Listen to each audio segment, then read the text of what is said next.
Então, parece uma partícula, soa como uma partícula, mas age como uma onda. Ondas. O que sabemos sobre ondas? Uma onda é uma transmissão de energia através de um meio. Só a energia se desloca. A água só balança para cima e para baixo. Uma onda de som está sempre em comprimentos totais de onda, nunca em frações. Um prisma quebra a luz em comprimentos de onda. Na verdade, a luz se torna o rato de laboratório da física quântica. E o comprimento de onda parecia importante para todo o comportamento quântico. Foi Albert Einstein que juntou a luz e a estrutura interna do átomo.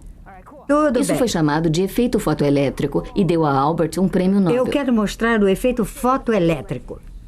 Jogue luz em certos metais e os elétrons saem do metal. Ligue um fio e você tem uma corrente elétrica. Interrompa o facho e a corrente para. Liga um motor, as portas abrem e o supermercado lhe dá as boas-vindas. Você sabe quem inventou isso? Sabe? Albert. Olá? Albert Einstein inventou isso. A surpresa não é que a luz acelere os elétrons, mas que ela faça isso muito, muito rápido. As ondas movem as coisas lentamente. Então, se a luz é uma onda... Mas se a luz é uma partícula, as partículas movem as coisas bem rápido. Mas vamos lá! Não! Lá vai! O que está fazendo? Ah, não! Recarregar! Não!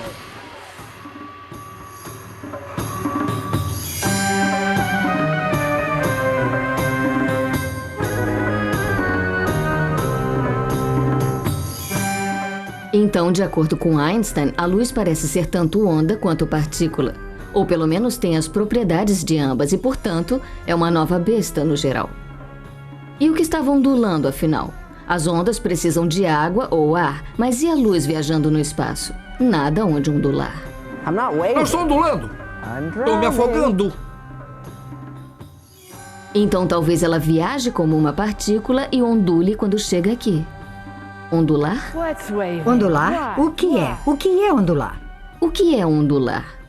É esta a pergunta para a luz, para os átomos, para todo o mundo quântico. E aqui está o homem que respondeu a esta pergunta, Erwin Schrödinger. No Natal, em 25, ele aproveitou o feriado. De repente, ele abriu um tremendo horizonte tentando dizer: bom, se os elétrons podem ser descritos por ondas, então deve haver uma equação matemática básica que podemos furtar, se quiser, da nossa experiência com ondas de água, ondas de som e ondas em cordões. E isso nos daria as propriedades de como os elétrons se deslocam sob a influência de forças. E então ele escreveu essa equação, que ficou estranhamente conhecida como a equação de Schrödinger.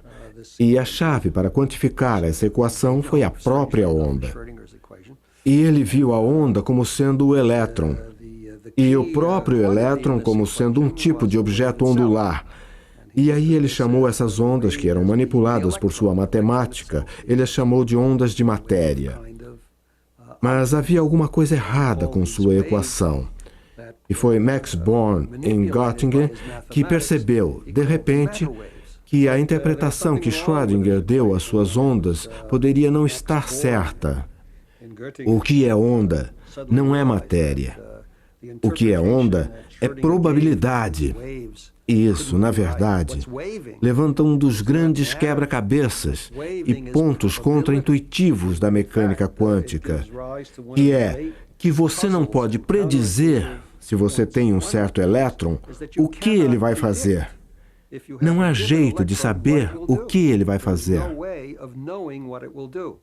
Partículas. Não há como saber o que a partícula vai fazer. Mas a onda nos diz o que ela pode fazer, nos diz as coisas que ela pode fazer e ser. No átomo, uma onda tem todas as qualidades possíveis de uma partícula. E a partícula tem muitas qualidades definidas e atributos. Sua posição, velocidade ou momentum, sua massa, sua rotação. Mas se você observá-la, medi-la, Aí a onda e todos os seus atributos desmoronam e temos uma partícula. Não é mais probabilidade, ela existe.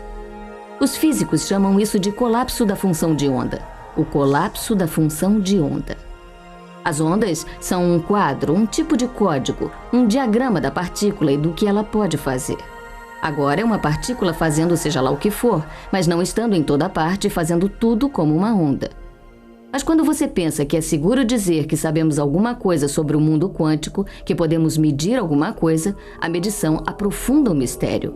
Na verdade, a medição cria um mistério. Foi o trabalho deste homem, Werner Heisenberg, em 1927, que apropriadamente é chamado de princípio da incerteza.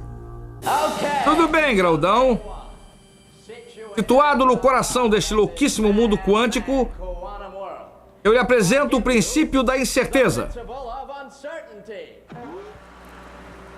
Eu acho. Incerteza. Ele diz que você não pode medir dois atributos ao mesmo tempo que sejam opostos, ainda que ligados, como momentum e posição.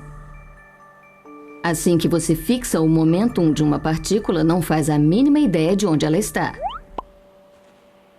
Para olhar uma partícula, você deve usar algum tipo de radiação. Então você tem que atingi-la com uma outra partícula subatômica, como um fóton. E pode jogá-la a centenas de quilômetros, literalmente. Talvez o problema sejamos nós e nossas máquinas. É apenas uma medição. Não, parece que a incerteza é uma profunda função da natureza.